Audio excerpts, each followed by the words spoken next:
আমি যখন honours final year exam দেই, তখন আমার সাথে একজনের ফেসবুকে পরিচয় হয়, সোশ্যাল মিডিয়ায় ফেসবুকে। তো আমি ওর প্রোফাইলটা, আমি যাকেই এড করি আমার সাথে, তার প্রোফাইলটা আমি আগে সবার আগে চেক করি। তো চেক করার পর তখন ওনার প্রোফাইলটা আমি চেক করি। চেক করার পর দেখলাম যে, দেখে মনে হলো যে উনি ম্যারিড। তো সেখানে আমি আর উনি আমার সাথে খুবই কথা বলার ইচ্ছে পোষণ করে, বাট আমি ওনার সাথে তেমন কথা বলতে ইচ্ছুক না। আমি কথা তেমন বলি না। উনি টেক্সট দেয়, সেটা আমি অ্যাভয়েড করি, রিপ্লাই দেই না। দেন উনি আমাকে বারবার টেক্সট করার পর আমি সেখানে টেক্সট দেই, রিপ্লাই দেই। তারপর বললাম যে, কেন আপনি আমাকে এইভাবে টেক্সট দিতেছেন, সমস্যা কি আপনার?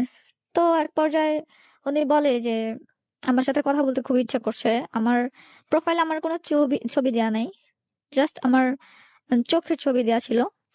তো উনি আমাকে বললো যে আমার চোখ দেখে ওনার খুব ভালো লাগছে এবং উনি আমার সাথে কথা বলতে চায়। তো আমি ফার্স্ট টাইম মনে করেছিলাম যে আহ উনি ম্যারিড, ওনার বেবি আছে। আমি তেমন একটা কথা বলতে চাইনি। তারপর উনি বারবারই আমাকে নক দেয়, বারবারই কল দেয়। এভাবে চলতে থাকে। এক পর্যায়ে আমি ওনার সাথে কথা বলি।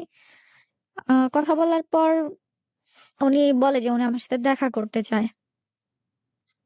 তো ওনার এই দেখা করার ইচ্ছাটা আমি তেমন একটা সাপোর্ট করি না। আমি বলছি যে, না, আমি কারোর সাথে দেখা টেকা করতে পারবো না। তো উনি একদিন আমাকে ভোর 5টার দিকে উনি আমাকে নক দেয়। তখন আমি এক্সাম ছিল। এক্সাম এক্সামের কারণে রাতের বেলা একটু পড়াশোনা করছি এবং সকালবেলা উঠেই আমাকে একটু পড়তে হয়েছিল। তো আমি সকালে উঠলাম। ওঠার পর দেখি যে অনলাইনে ঢুকে দেখি যে উনি আমাকে কল দিতেছে। তো রিসিভ করলাম। রিসিভ করার পর বলতেছে, আমি তো বাসে আছি, আমি আসতেছি, আমি আপনার সাথে দেখা করব, আপনার লোকেশনটা শেয়ার করেন। তারপর আমি আগের দিনই ওনাকে বলছিলাম যে আমি আপনার সাথে আসলে দেখা করতে চাই না। তো আমার ফেসবুকে আমার লোকেশনটা দেয়া ছিল। তারপর উনি আসে। আসার পর আমাকে বলে যে, আমি এখানে আছি, তুমি আসো। তখন বাজে প্রায় 7টা, শীতের সকাল ছিল। তো আমাকে বলার পর আমি ভাবলাম যে এত দূর থেকে একটা মানুষ আসছে, উনি ঢাকায় থাকতো, ধানমন্ডিতে। তো বললাম যে, এত দূর থেকে একটা মানুষ আসছে, আমার বাসার সামনে আছে, আমি তাকে কিভাবে ফিরিয়ে দেবো? এত দূর থেকে, এত শীতের সকালে কষ্ট করে আসছে। তো গেলাম।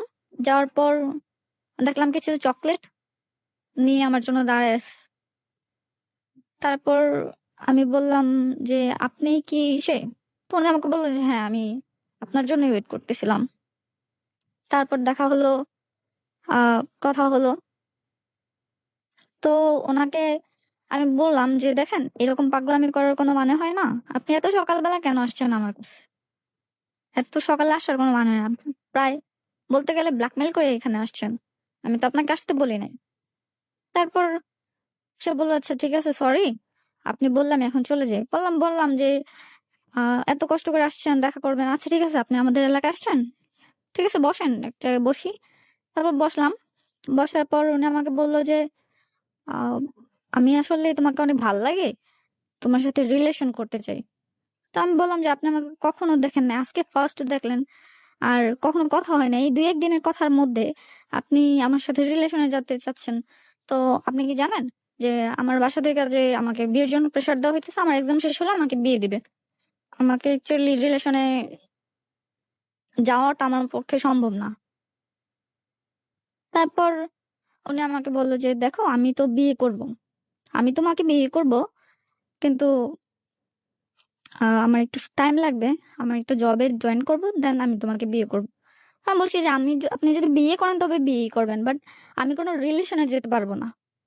যখন শুরুতে বিয়ে যে বলছিলেন যে তার প্রোফাইল দেখে মনে হয়েছে যে সে বিয়ে করেছে, এই ব্যাপারটা নিয়ে কথা বলেছেন তার সাথে?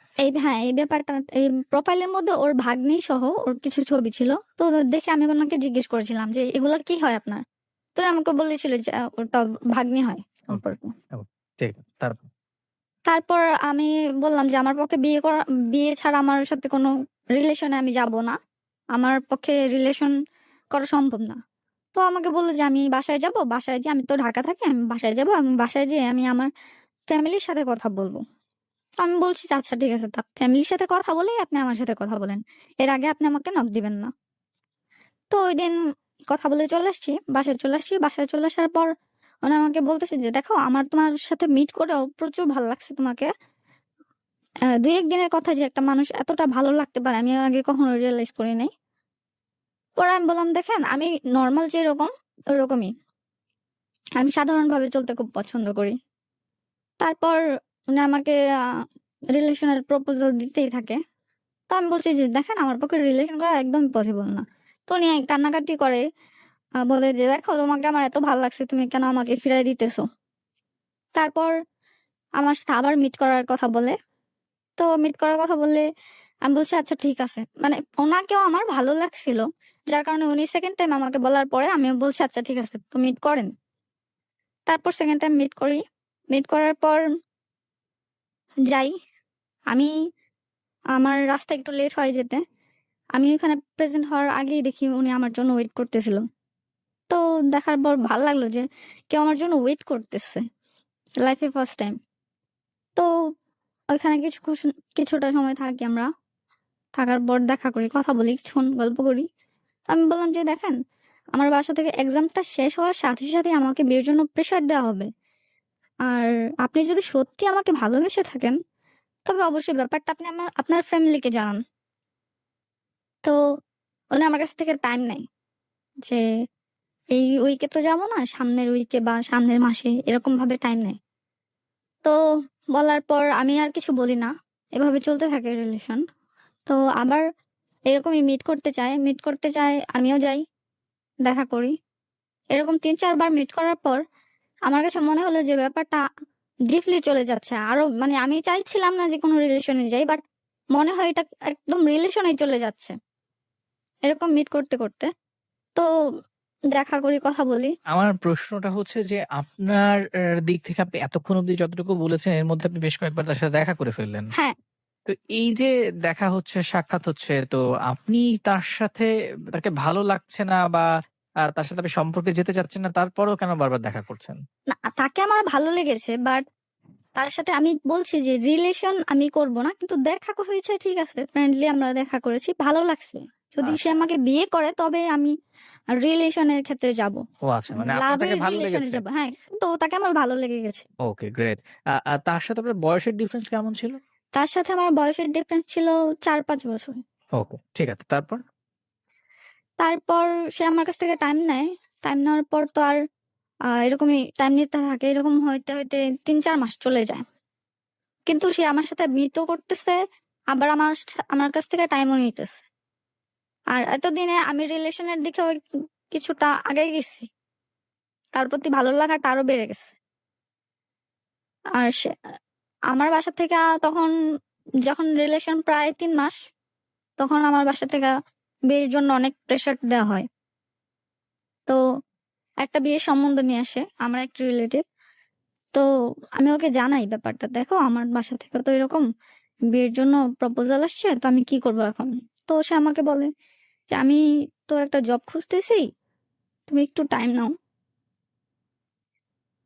তো আমি ওকে অনেক বোঝানোর চেষ্টা করি, "দেখো এভাবে চলতে পারে না। তুমি আমার কাছ থেকে টাইম নিবা, টাইম দিচ্ছি, আবার রিলেশনও রাখতেছো। এভাবে তো চলতে পারে না।" এগুলা বললে ও কান্না শুরু করে দেয়। কান্না করে তো আমার কাছেও খারাপ লাগে যে তাকে আমি পছন্দ করি, সে কান্না করে। তো আমি বিয়েগুলা ভেঙে দেই। এরকম করতে, করতে প্রায় ৬-৭ টা বিয়ে আমি ভাঙছি। মানে আমার রিলেটিভরা আনে আর আমি ভেঙে দেই। তো এক পর্যায়ে আমার রিলেটিভরাও আমার উপর খুব রেগে যায় যে কেন আমি বিয়েগুলা ভেঙে দিতেছি।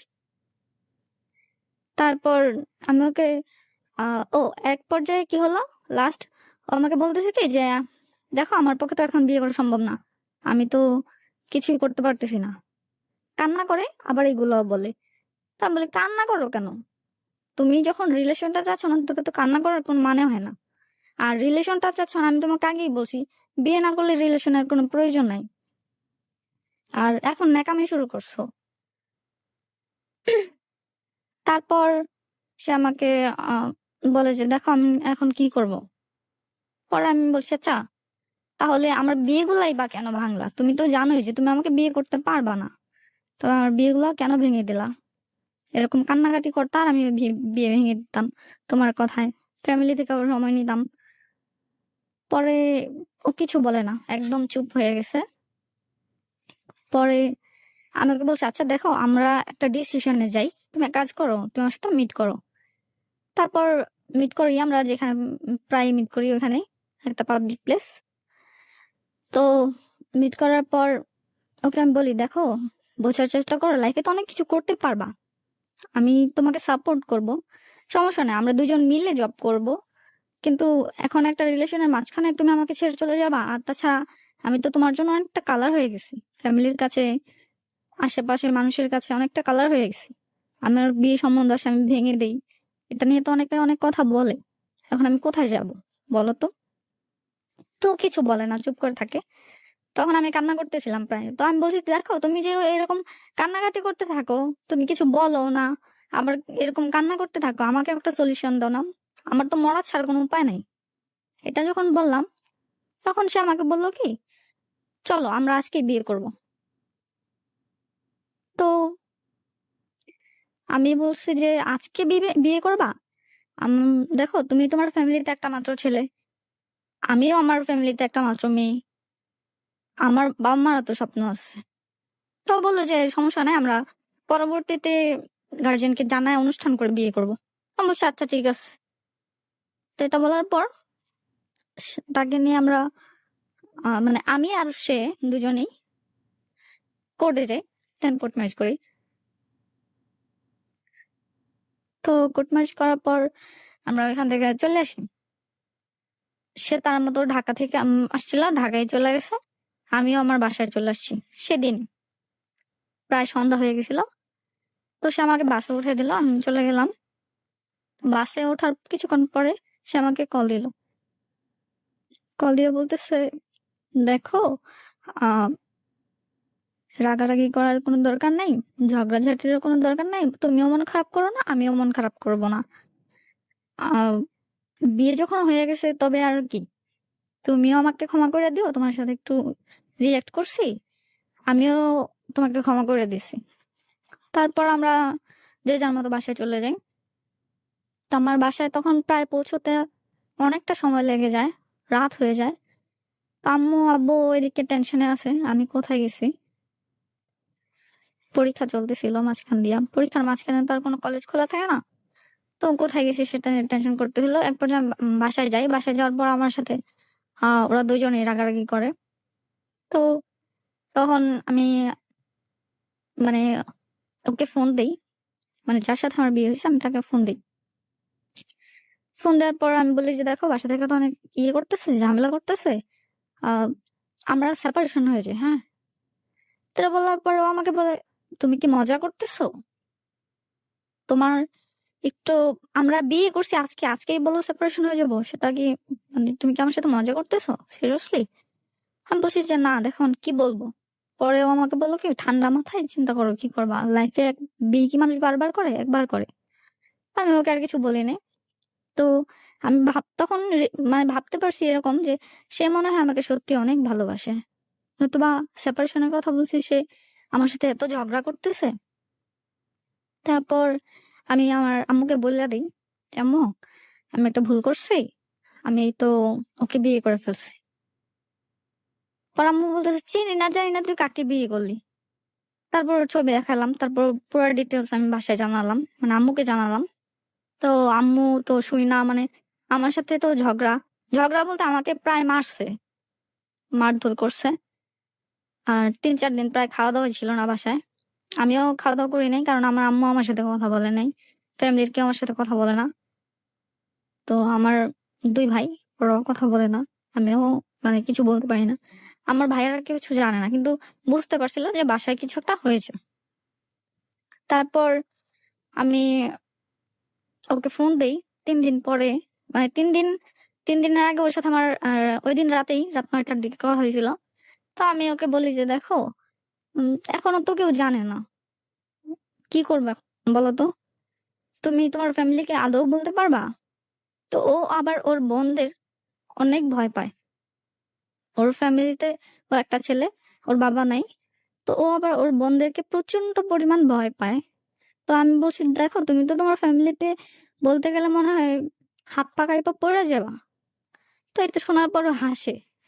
তারপর বলতেছে যে, হ্যাঁ আমি আমার ফ্যামিলির একটা মাত্র ছেলে, আমার এইভাবে করা উচিত হয় না, বাট সমস্যা নাই, আমরা অ্যাডজাস্ট করে নিতে পারবো। তারপর আহ উম, ওই দিন রাতে আমি ওকে বুঝালাম, দেখো তাহলে এক কাজ করি, তুমিও জব খোঁজো আমিও জব খুঁজি, দুজন মিলে জব টব করলে আমরা ভালোভাবেই থাকতে পারবো। আর তুমি চেষ্টা করো তোমার ফ্যামিলিকে জানানোর জন্য, আমি তো অলরেডি বাসায় জানাই দিচ্ছি। পর আমাকে বললো যে আচ্ছা ঠিক আছে। তো এরকম হওয়ার পরে 3 দিন পরে আমি ওকে আবার নক দিই। সে আমাকে এই 3 দিনের মধ্যে একবারও ফোন দেয় নাই। ওই দিন রাতে ফোন 9টা বাজে ফোন রাখার পরে সে আমাকে আর একটা বারের জন্য কল দেয়নি। তো 3 দিন পরে আমি ভাবতেছিলাম যে কি ব্যাপার, আমাকে ফোন দেয় না কেন। 3 দিন পরে আমি ওকে ফোন দিই। ফোন দেওয়ার পরে সে আমাকে মেসেঞ্জারে নক দেয়। মেসেঞ্জারে নক দিয়ে বলে কি, আমার পক্ষে তোমার সাথে থাকা পসিবল না, আমি আর এই রিলেশনটা রাখতে চাই না, আমি ডিভোর্স চাই, আমি তোমাকে ডিভোর্স দিয়ে দেবো। তখন আমি বলি যে এইগুলা কি বলো, তুমি 3 দিন আগে আমাকে এইগুলা বললা, 3 দিন আগে তো আমি নিজে তোমার কাছে ডিভোর্স চেয়েছি, বাসায় আসার সাথে সাথে আমি তোমাকে ডিভোর্স চেয়েছি। এমনকি তুমি আমাকে গাড়িতে কি বললা যে তুমি সবকিছু মেনে নিয়েছো, আমরা দুইজন একসাথে থাকবো, জব করব, এত প্ল্যানিং করলা, এখন বলতেছো এইগুলা, মানে কি? পরে আমি প্রায় ভেঙে পড়ার পর্যায়ে, যে এখন আমি বাসায় কি বলবো বা আমি নিজে কোথায় যাব, কি করব? আমি ওকে বলি কি, তুমি যদি এরকম পাগলামি করো আমি তোমার বাসায় যাই উঠবো এখন। তারপর এটা বলার পর সে কিছু বলে না, বলে যাও যাও বাসায় যাও, তাহলে তো আমার আর বাসায় কষ্ট করে বলতে হইব না, যাও বাসায় যাও। পর দেখি কেউ হাসতেছে, তার মানে সে আমার সাথে মজা করছে, আমি এটাই ভাবছিলাম যে সে আমার সাথে মজা করতেছে। তারপর ভালো মন্দ কথা বলে রেখে দিছি। বাট এই এরপর থেকে সে আমাকে ইচ্ছা করে কখনোই ফোন দেয় নাই, আমি ফোন দিলে কথা বলতো। তো এরকম করতে করতে আমি বারবারই যতবার ওকে ফোন দেই, বলি যে কি ব্যাপার তুমি আমাকে ফোন দাও না, বলে আমার মানুষের সাথে কথা বলতে ভালো লাগে না, আমার একলা থাকতে ভালো লাগে, সেজন্য আমি কাউকে কল দিই না। আমাকে আশ্চর্য, আমি তো তোমার বিয়ে করা ওয়াইফ, তবে তুমি আমাকে ফোন দিবা না? আর আগে তো দিতা, এখন কেন দিবা না? তো সে কিছু বলে না, সে আমার সব কথাতেই চুপ হয়ে থাকে। তো আমি বলছি বাসায় কবে জানাবা? বলে এই তো জানাবো, কিছুদিন পরে বাসায় যাবো, তখন জানাবো, আপুকে জানাবো, এটা করব সেটা করব। এরকম ভাবে চলতে থাকে। এরকম করতে করতে প্রায় অনেক দিন চলে যায়, এরকমই করে।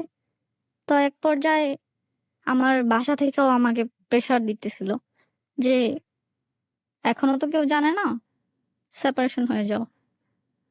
তো আমার একাকিত্বটা আমি নিজের কাছেই রাখছি, আমি কাউকে বলি নাই, ফ্যামিলিকেও জানাই নাই। আর এইভাবে চলতেছিল, আমি ওকে বুঝাই দিছিলাম, যতবারই ওকে ফোন দিয়ে বুঝাই। তো এর মাঝখান দিয়ে আমি ওর সাথে মিট করার কথা বলি, তো সে আসতে চায় না। তো আমি বলি, দেখো তুমি আমার সাথে মিট করো, মিট করার পর আমরা একটা সলিউশন পাবো, সরাসরি কথা বললে একটা সলিউশন পাবো। এর মাঝখানে আমি ওকে যতবারই ফোন দিছি, ও 5 মিনিটের বেশি আমার সাথে কখনোই কথা বলেনি। তারপর এরকমই চলতেছিল। পরে যখন মিট করলেও সে আমার সাথে মানে ফ্রি হইতো না। সে এক চেয়ারে বসতো, আমি এক চেয়ারে বসতাম, সামনে একটা বড় টেবিল, কিছু অর্ডার করতাম, খাইতাম, দেন আমি ওকে বলতাম, ও শুনতো, বাট তার দিক থেকে কোনো রিপ্লাই নেই। সে ওর মতো চুপ করে ছিল, ফোন টিপতেছিল, আমার কথা শুনছে, এটার কোনো উত্তর নাই। তারপর যখন বাসায় ফেরার সময় হয়েছে, হ্যাঁ বাসায় চলে যাও, শেষ। এরকমই। তো আমি ওর কাছ থেকে যখন বেশি প্রশ্ন জিজ্ঞেস করতাম, তো আমাকে বলতো কি, বারবার এক কথা কেন বলো, আমি বলছি না আমি তোমার সাথে থাকবো না। বলছি আচ্ছা সমস্যাটা কি, তুমি তোমার ফ্যামিলিতে বলতে সমস্যা হলে আমি আমার বাসা থেকে লোক পাঠাই, তুমি যেভাবে বলো সেভাবে আমি বলি। সে আমার কোনো কথাতেই হ্যাঁ বলে না, শুধু একটা কথাই বলে, আমাকে সময় দাও, আমাকে সময় দাও, আমাকে সময় দাও। তো সময় দিতে থাকি, এভাবে চলতে থাকে, অনেক দিন চলে যায়। এক পর্যায়ে আমার আমার বাসা থেকেও এতটা প্রেশার আসে, আমি কি করব? এদিকে আমার আব্বু জানে না, আমার ভাইয়েরা, 2 ভাই, একজনও জানে না। আমার আশেপাশের মানুষগুলো জানে না আমার সাথে কি হচ্ছে। তো আমিও আসলে এই ব্যাপারটা কাউকেই জানাইনি। শুধু আম্মু আর আমি জানি। তো আম্মু কিছুটা অসুস্থ। আমার এসব ঘটনা শুনে উনি আরো বেশি অসুস্থ হয়ে গেছে। আসলে আমার ফিউচার কি হবে সেটা নিয়ে উনি খুবই চিন্তিত। এমনকি উনার এই টেনশনের কারণে আমি আমি উনার টেনশনের কারণে আমি কান্না করি। তো আমি বুঝতে পারতেছি আমি একটা ভুল করছি। সেই ভুলের মাসুলটা আমি না, শুধু আমার মাও দিতেছে। তো এরকম হতে থাকে। তারপর এক পর্যায়ে আমার ধৈর্যের বাঁধ ভেঙে যায়। আমি ওর এক রিলেটিভের সাথে যোগাযোগ করি। যোগাযোগ করার পর উনি আমাকে বলে, আমরা তো কিছু করতে পারবো না, যেহেতু ওইখানে ওর বড় বোন আছে, ওর মা আছে, আমরা তো কিছু করতে পারবো না। তুমি ওর বড় বোনের সাথে কথা বলো। তো বড় বোনের সাথে কথা বলার জন্য ফোন দিয়েছিলাম, কিন্তু ওর বড় বোন ফোন ধরে নাই।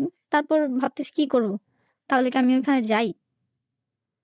তারপর আমার বাসার একটা মেয়েকে নিয়ে, মেয়ে না মহিলা, ওই মহিলাকে নিয়ে আমি যাই ওইখানে। আমার বাসার ভাড়াটিয়া নিয়ে যাই। যাওয়ার পর ওই মহিলাটা ছিল আবার একটু অন্যরকম। দেখে বোঝা যায় না যে আসলে ওনার প্রফেশন কি। তো যাওয়ার পর আমরা ওইখানে যাই বসি যখন।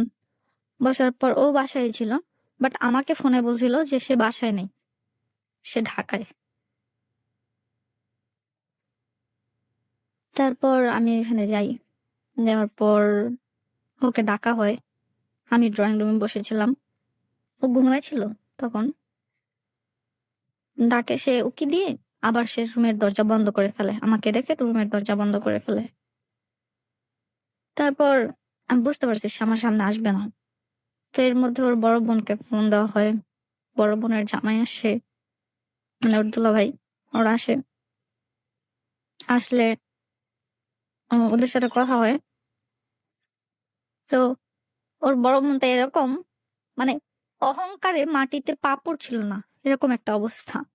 বাট ওর বাসার অবস্থা দেখলে মনে হয় না যে এখানে কোনো মানুষ থাকে। মনে হয় এটা একটা ভূত বাড়ি। এই বাড়িতে কোনো সাউন্ড, মানে কোনো সাউন্ড নাই। সবাই একদম নির্জন নিশ্চুপ।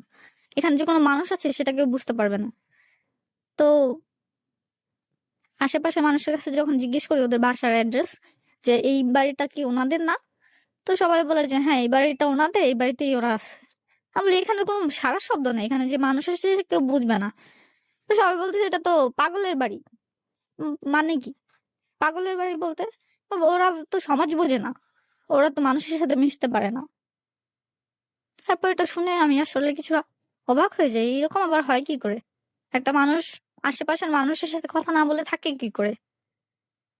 তারপর আহ ওর বড় বোন তো আসছিল, আসার পর আমি সালাম দিলাম। আমার সালামের উত্তরটা দেয় নাই। তারপর জিজ্ঞেস করতেছে তোমার বাসা কোথায়, হ্যান ত্যান অনেক কিছু জিজ্ঞেস করতেছে। আমার ফ্যামিলি মেম্বার সবার কথাই জিজ্ঞেস করছে, আমি কোথা থেকে আসছি, কিভাবে হয়েছে, কি হয়েছে। ওর বড় বোন কিন্তু পুরোটা ঘটনাই ওর মুখ থেকে শুনেছিল। ওরা সবাই জানতো ঘটনাটা কি হয়েছে, ওরা সবাই জানতো। বাট আমার সামনে এমন ভাবে আসছে যেন আমি ওদেরকে আবার ওরা আমাকে আবার হেনস্থ করতেছে এরা ভাবে যে কি হয়েছে বলো, কেন আসছো তুমি এখানে, কে তুমি? পরে আমি ওকে বললাম যে, পরে ওর বড় বোন আসার পর ও দরজা খুলে বেরোইছে। বেরোনোর পর আমি বললাম যে কি ব্যাপার তোমার, তুমি কথা বলো না কেন? আপু আমাকে জিজ্ঞেস করতেছে, তুমি উত্তর দাও, তুমি তো আমার সাপোর্টে কথা বলার কথা, তুমি আনসার দিতেছো না কেন? তো ও কিছু বলে না, ও মাথা নিচু করে এই যে বসছে, মানে মাথা আর উঁচা করে না। তারপর এরকম চুপ করেছিল। এক পর্যায়ে সে আমাকে বলে কি যে আমি বলেছিলাম না তোমার সাথে আমি থাকবো না। আমি বলছি আচ্ছা আমার দোষটা কোথায়? এমন হতো যে তুমি আমাকে পছন্দ করো না, আমার সাথে তোমার কোনো রিলেশন ছিল না, আমাকে তুমি বিয়ে করো নাই, আমি ইচ্ছে করে তোমার সাথে সবকিছু করছি, তবে তো সেখানে তুমি এরকমটা করলে পারতা। তুমি রিলেশনও করছো তোমার ইচ্ছায়, আমি দেখা করতে চাই নাই, তুমি আমার সাথে জোর করে দেখা করছো, সবকিছু তুমি তোমার ইচ্ছা মতো করছো। আর এখন বলতেছো যে তোমার কিছু করার নাই। তারপর সবার সামনে সে আমাকে বললো কি তুমি তোমাকে জোর করে বিয়ে করছো। এটা শোনার পর আমি আরো অবাক হয়ে যাই যে আমি একটা মেয়ে হয়ে তোমাকে কিভাবে জোর করলাম। সে আমাকে বলে কি, তুমি তো বলছো তুমি আমাকে না পেলে মরে যাবা। আমি বলছি আশ্চর্য, আমি তোমাকে না পেলে মরে যাবো সেটা তো কথার কথা সবাই বলে। আমি তোমাকে ছাড়া বাঁচবো না, তোমাকে ছাড়া মরে যাবো। মনে হয় যে যে যে মানুষটা রিলেশনে আছে, যে মানুষটা কাউকে সত্যিকার ভালোবাসে, সে তো এরকমটা বলেই যে আমি তোমাকে ছাড়া বাঁচবো না, থাকতে পারবো না, কষ্ট হয় আমার। তো আমিও বলছি হ্যাঁ আমার তোমাকে ছাড়া থাকতে কষ্ট হয়। পর আমাকে বলে কি যে আমার পক্ষে পসিবল না তোমার সাথে থাকা। বলছি কেন, কি সমস্যা বলো, তুমি পাগল? আশ্চর্য, আমি পাগল মানে আমি তোমার সাথে কি করছি? সারাক্ষণ কান্নাকাটি করো, প্যান প্যান করো কানের সামনে। বলছি আশ্চর্য, আমি তোমার সাথে সারাক্ষণ কান্নাকাটি, তুমি আমাকে এইভাবে ঝুলায় রাখতেছো দিনের পর দিন, আমি তো কান্না করবোই। আমারও তো একটা ফ্যামিলি আছে, তোমাকে আমি বলছি আমার মা অসুস্থ, তুমি দিনের পর দিন আমার কাছ থেকে টাইম নিতেছো, আমাকে বলতেছো আম্মুর কাছে টাইম চাইতে, আমিও টাইম চাইতেছি। তো এরকম হতে থাকে। তো এর মাঝখান দিয়া ওর আপু ওকে বলে কি, তাই তুই বাসায় না, তুই এখন এই মুহূর্তে ঢাকায় চলে যা, যা তুই যেখানে কাজ করছ ওখানে চলে যা। তো রেডি, ওর ব্যাগটা গুছায় ও রেডি, ও বাসা থেকে বেরিয়ে চলে যাচ্ছে, আর আমি তখন সবাই বসেছিলাম। তারপর ওর বোনের, ওর বড় বোনের হাজবেন্ড আমাকে বলে কি যে তুমি যদি এখন এই মুহূর্তে এই বাসা থেকে বের না হও, আমরা বাইরে থেকে ছেলে নিয়ে আসবো। আমি ফোন দিলে 6-7টা ছেলে এসে তোমাকে তুলে নিয়ে যাবে, তোমাকে দিয়ে খারাপ কাজ করাবো। তো এই কথাটা বলার পর আমার সত্যি ভীষণ কষ্ট লাগছে যে একটা মুরব্বী মানুষ, বয়স্ক একটা লোক এমন ধরনের ভাষা কিভাবে ব্যবহার করে। এই কথাটা সে শুনছে কিনা আমি জানি না, খেয়াল নাই তখন আমার। তার মধ্যে আমি এবার ওর পায়ে ধরছি, দেখো লাস্ট আমাকে একটা সুযোগ দাও, আমাকে তোমার বাসায় কাজের মেয়ে করে রাখো, আমার কোনো সমস্যা নাই, আমি এভাবেই থাকবো তোমার সাথে, জাস্ট তোমার বাসায় থাকার জন্য আমাকে একটু জায়গা দাও। কিন্তু আহ কিছু হয় না। তারপর ওর মায়ের পায়ে ধরে পর্যন্ত আমি কান্না করি, বাট ওর মা তখন ওর বোনের দিকে তাকাইছিল, ওর বোনের মুখের দিকে তাকাইছিল। তো বুঝতে পারছি তখন যে ওর বোন যেটা বলবে সেটাই হবে। তো আমি যখন কান্না করতেছিলাম তখন ও আবার বলতেছিল কি, এই ওকে একটু পানি দিত, ওর ছোট বোন ছিল বাসায়, ওকে বলতেছিল ওকে একটু পানি দে, ওকে এখান থেকে উঠা একটু বসা, ওকে পানি দে। তো এইটা বলার পর ওর বড় বোন ওকে খোঁচা, মানে হাতের কোনোই দিয়ে খোঁচা দিয়ে বলতেছে, এই তুই এত বেশি কথা বলিস কেন, ওরে পানি দিব না কি দিব সেটা তোর বলার দরকার আছে, তুই চুপ থাক, তুই এখানে একটা সাউন্ডও করবি না, ফাজিল। তো এগুলা বলার পর বুঝতে পারছি আসলে ওর বড় বোনের পারমিশন ছাড়া এখানে কিছুই হবে না। ওর বড় বোন ওকে বাসা থেকে ধাক্কা দিয়ে বের করে দেয়, ধাক্কাধাক্কি করে বের করে দেয়। তো ও লাস্ট বলে যে ওকে সাবধানে কেউ বাসায় নিয়ে যান, মানে কান্নাকাটি করতেছে, খুব নার্ভাস হয়ে গেছে, ওকে কেউ বাসায় নিয়ে যাক। তোর বড় বোন বলতেছে তোরে তো মায়া লাগে কেন, তোরে তো দরদ কিসের, ও যেখানে ইচ্ছে ওইখানে যাক, তোরে তো কিসের দরদ, কিসের মায়া। তো আমি আর কিছু বলি না। এক পর্যায়ে মানে আমাকেও ধাক্কা দিয়ে বের করে দেওয়ার চেষ্টা করা হয়। পরে আমি ওর রুমে যাই, আমি দরজা বন্ধ করে আমি বলি যে আমি এখান থেকে যাবো না কোথাও, আমি ওর সাথে কিছু কথা বলবো, আমাকে ওর সাথে কথা বলা, ওকে বের করে না, আমার ওর সাথে কথা আছে কিছু। এটা বলার পর ওর বড় বোন বলে তোমার আর ওর সাথে কথা বলার দরকার নেই, তুমিও চলে যাও, সে ঢাকায় যেতেছে, যাও ওর সাথে ঢাকায় যাও। তো ওকে অলরেডি বাসা থেকে তখন বের করে দেওয়া হয়েছে। তা আমি ওর রুমে দরজা বন্ধ করে দিই। তো ওরা ভাবে যে আমি হয়তোবা সুইসাইড করার জন্য ওর রুমে দরজা বন্ধ করে দিছি, ওদেরকে ফাঁসায় টাসায় দেবে কোনো কিছু। আসলে আমার ভিতরে এরকম কোনো প্ল্যানিংই ছিল না। আমার একটাই কথা, আমি ওর সাথে কথা বলে এখান থেকে চলে যাব। ওকে ডাকেন, আমি ওর সাথে কথা বললে এখান থেকে চলে যাবো, আমি এখানে থাকতে আসি না, আমি শুধু আপনাদেরকে জানাতে আসছিলাম যে ওর সাথে আমার এরকম একটা সম্পর্ক আছে, বা আমি এরকম ভাবে ঝুলাচ্ছি। তো এটা বলার পর ওরা ওরা কি করছে, রুমের দরজা ভেঙে আমাকে রুম থেকে বের করলো। বলতেছে, তাই তুমি সুইসাইড করতে আসছো? বলছে, আশ্চর্য, সুইসাইডই যদি করতে যেতাম তবে অবশ্যই আমি খাটের উপরে কিছু একটা করতাম, বা আমি অন্য কোথাও কিছু একটা করতাম। আমার সাথে আমাকে দেখতেছেন, আমি জাস্ট নর্মালি দাঁড়ায় আছি, আমি কিন্তু কিছুই করি নাই। পরে বলতেছে, কত বড় সাহস, এন্ড তেন অনেক কিছু বললো। বলার পর ওর বড় দুলাভাই জাস্ট একটা কথাই বলে বারবার, তুমি যদি এখান থেকে বেরো না হও তাহলে আমি ছেলে ডাকাই না, ছেলেদের হাতে তোমাকে তুলে দেবো, তোমাকে দিয়ে খারাপ কিছু করাবো। বলছে, খারাপ কিছু কি করাবেন, করান, যান নিয়ে আসেন, কাকে নিয়ে আসবেন। বলতেছে, তুমি দেখতে চাও আমি কি করতে পারি? আমি বলছি, হ্যাঁ আমি দেখতে চাই, আপনি কি করতে পারেন আমি দেখতে চাই। আমি একটা মেয়ে মানুষ, আমি দেখতে চাই আপনি ঠিক কতটুকু নিচে নামতে পারেন, সেটা আমার দেখার আছে, আপনি নিয়ে আসেন, কাকে নিয়ে আসবেন। তারপর ভাবতেছিলাম যে ওখানে ঝগড়াঝাটি না করে আমার জাস্ট এখান থেকে বেরোনো উচিত। তোর বাসা থেকে আমাকে খাবার খাবার দেওয়া হয়, অল্প কিছু ভাত নিয়ে আসে খাওয়ানোর জন্য, ওর মা আর ওর ছোট বোন। নিয়ে আসার পর আমি বলছি যে, না, আমার তো গলা দিয়ে এখন খাবার নামবে না, কাজ করেন, দুপুর টাইমে আসছি, আপনারাই খান, আমি খাবো না।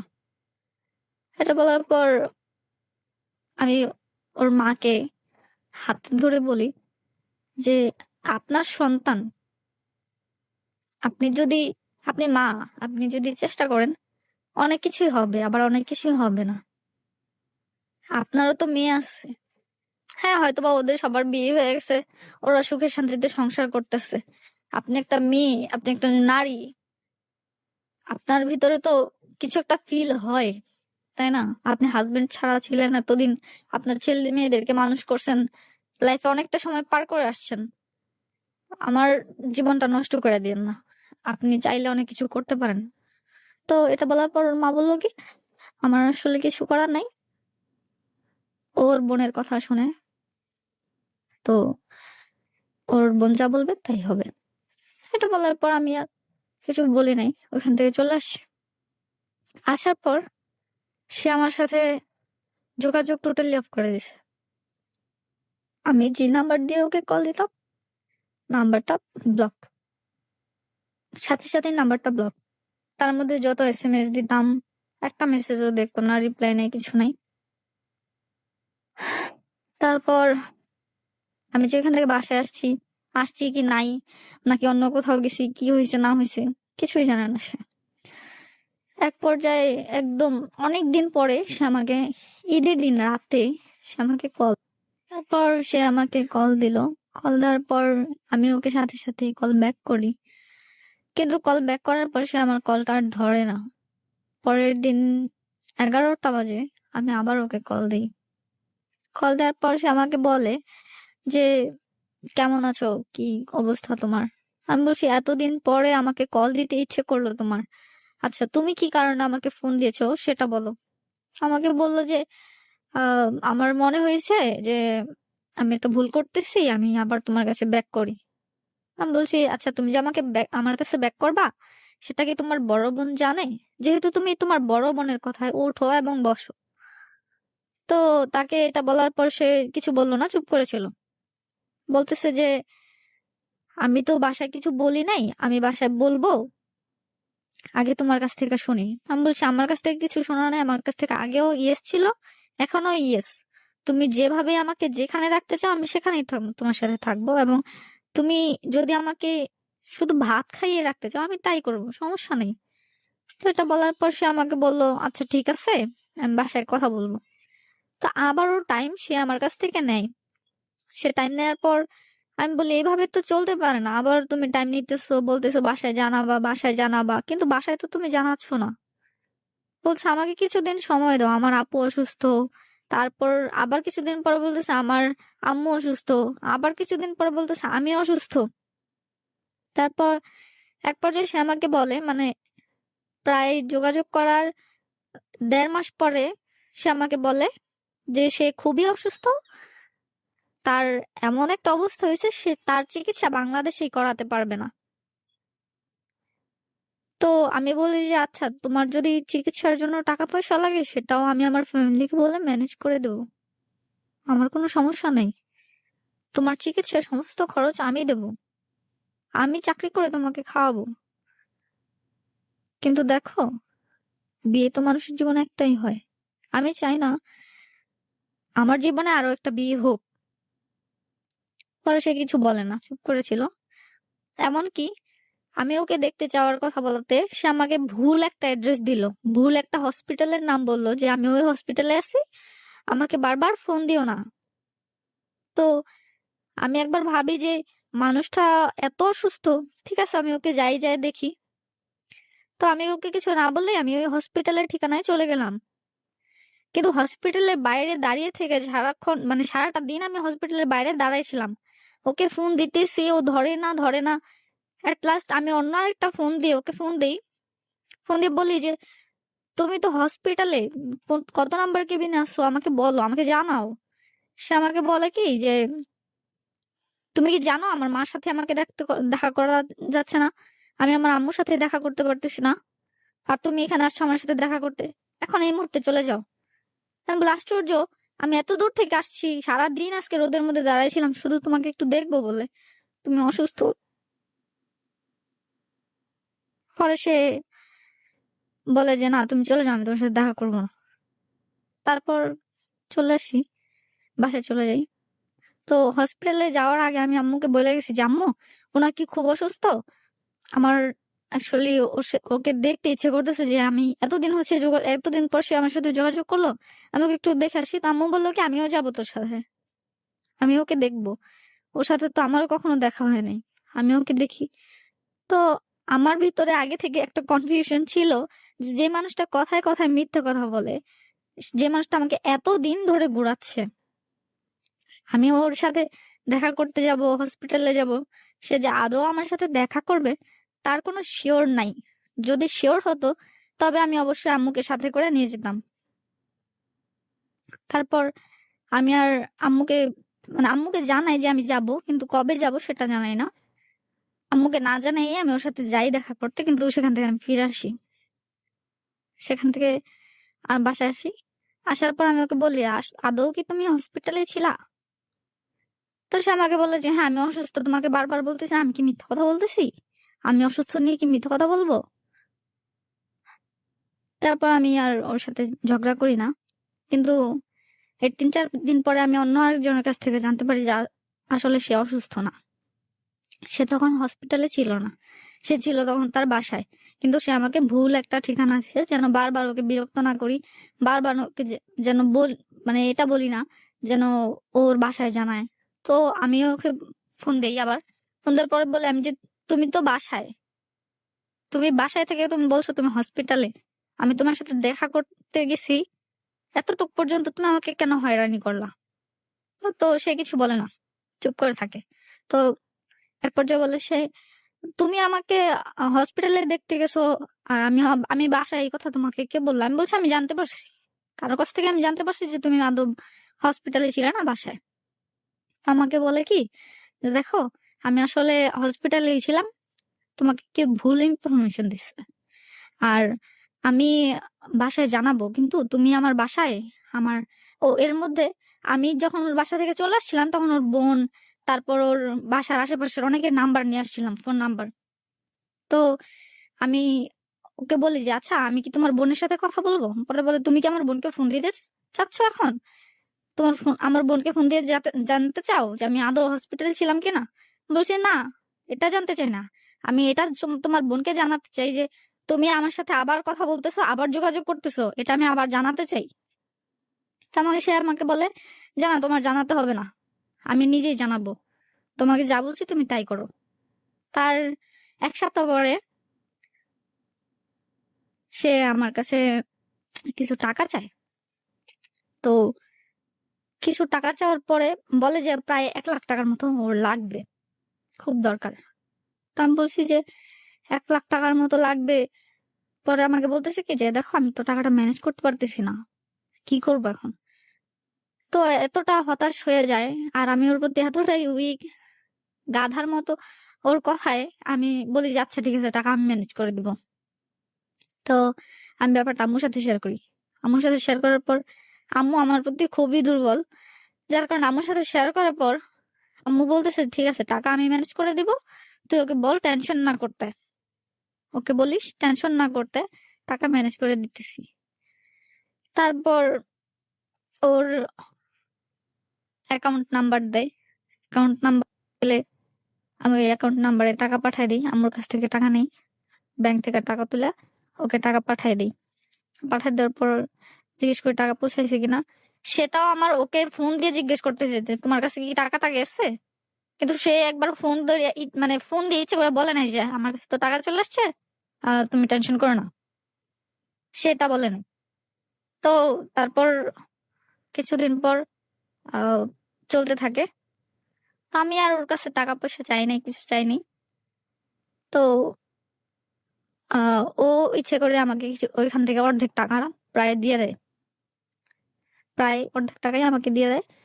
তো আমি আর ওকে কিছু বলি না, আমি ওর কাছে টাকা চাই নাই, তারপরও দিছে, সেটা অনেক কিছু।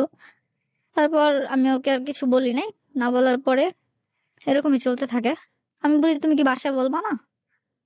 বলে, বলবো, সময় লাগবে, আমার কিছু সময় লাগবে, তুমি পাগলামি করো না, তুমি কান্নাকাটি করো না, মানে কান্নাকাটি আমার ভালো লাগে না, তুমি জাস্ট পাগলামি করো, তুমি এই কারণে তোমাকে সবাই পাগল বলে।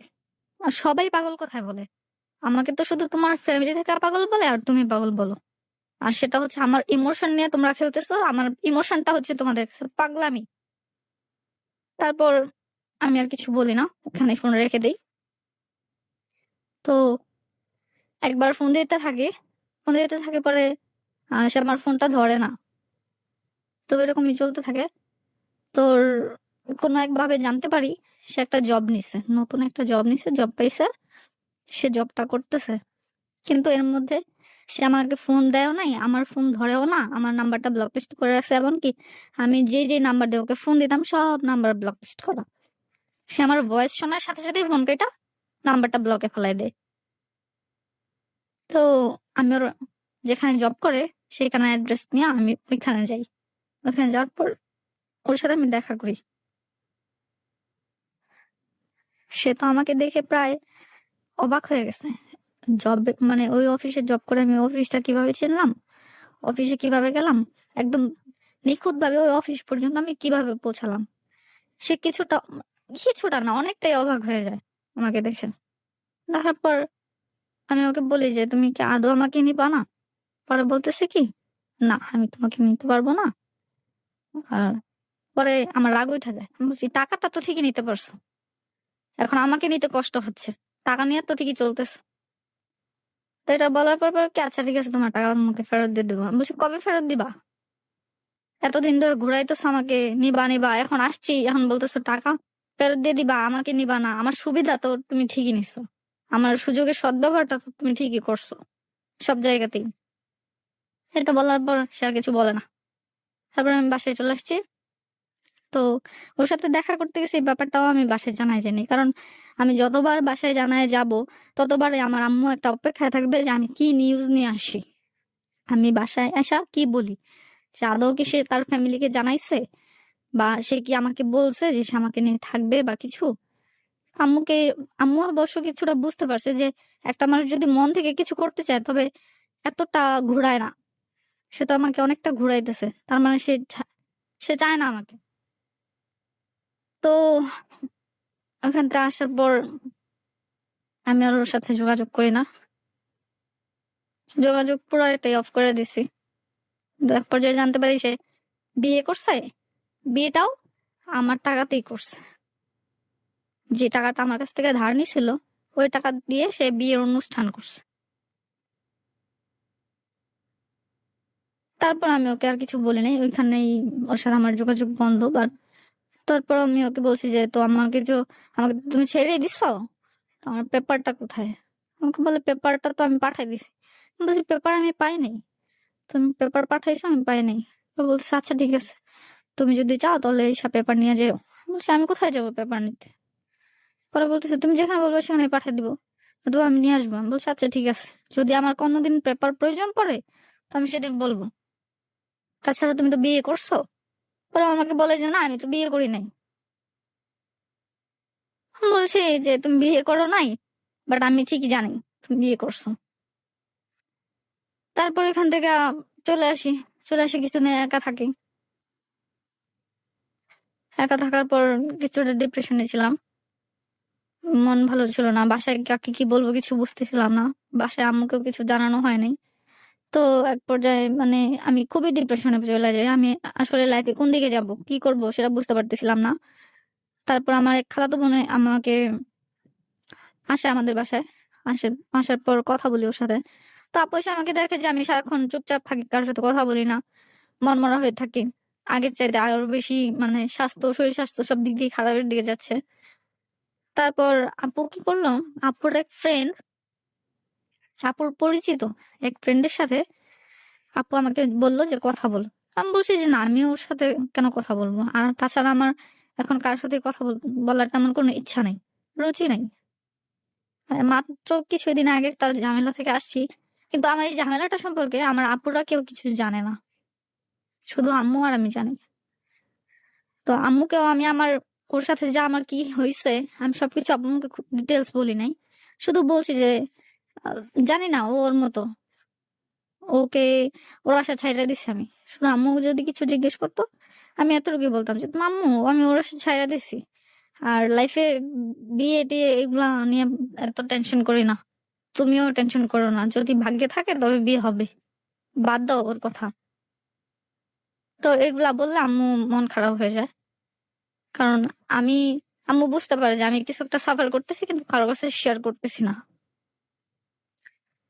তো আপু যখন আসছিল, আপু একটা নাম্বার দিল, একটা ফ্রেন্ডের নাম্বার দিল। তো ফ্রেন্ডের নাম্বার দেওয়াতে আমি ওই ফ্রেন্ডের সাথে তেমন একটা কথা বলতে ইচ্ছুক না, কারণ আমার তখন কার সাথে কথা বলতে তেমন ভালো লাগতো না।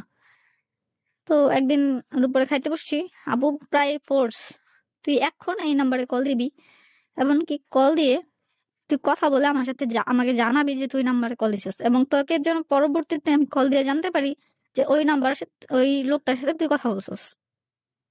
তো আমি বললাম যে এমন ফোর্স করার তো কিছু নাই, ঠিক আছে আমি কথা বলে নেব। তো ওই নাম্বারে কল দিই। কল দেওয়ার পর কথা হয়, ভালো মন্দ জিজ্ঞেস করে। তো বলে যে আমি তো তোমার আপুর খুব ভালো একটা ফ্রেন্ড। আমি বলছি হ্যাঁ, আপু আমাকে বলছে যে আপনি ওর খুব ভালো একটা ফ্রেন্ড। তো এমনই একদিন দুই দিন কথা বলতে বলতে উনি আমাকে ফোন দিত, ভালো মন্দ কথা বলতো, জিজ্ঞেস করতো। তো আমার লাইফের আগের ঘটনাগুলো আমি ওনাকে কিছু বলি না, সবকিছু হাইড করে, হাইড করে বলতে উনি জানতে চাইছে আমার কোনো রিলেশন আছে কিনা। তো আমি বলছি না, আমার কোনো রিলেশন আপাতত নাই, আমি কোনো রিলেশনে নাই। আগে ছিল, তো এখন নাই, এখন আমি সিঙ্গেল আছি, এবং আমি ইন ফিউচারে সিঙ্গেল থাকবো, আমি কার সাথে রিলেশনে আর যাবো না, এই কথাটা আমি ওনাকে বলি। তারপর এই কথা বলার পর উনি আর কিছু বলে নাই। তো এরকমই ভালো মন্দ ফ্রেন্ডলি কথা বলি, বন্ধুদের মতো কথা বলি। প্রায় উনি আমাকে ফোন দিত, কথা বলতাম। তো এরকম করতে করতে উনি আমাকে অনেকটা সময় দিত কথা বলার জন্য। তো বলছে মানে একবার এক পর্যায়ে বলে যে রিলেশনে যাও, কাউকে ভালোবাসো। বলছি যে, দেখেন ভালোবাসা আমাকে দিয়ে আর হবে না, আমি আর ভালোবাসাতে বিশ্বাস করি না, ভালোবাসা বলে কিছু নাই। আসলে মানুষ মানুষকে ঠকানোর জন্য ব্যস্ত হয়ে গেছে।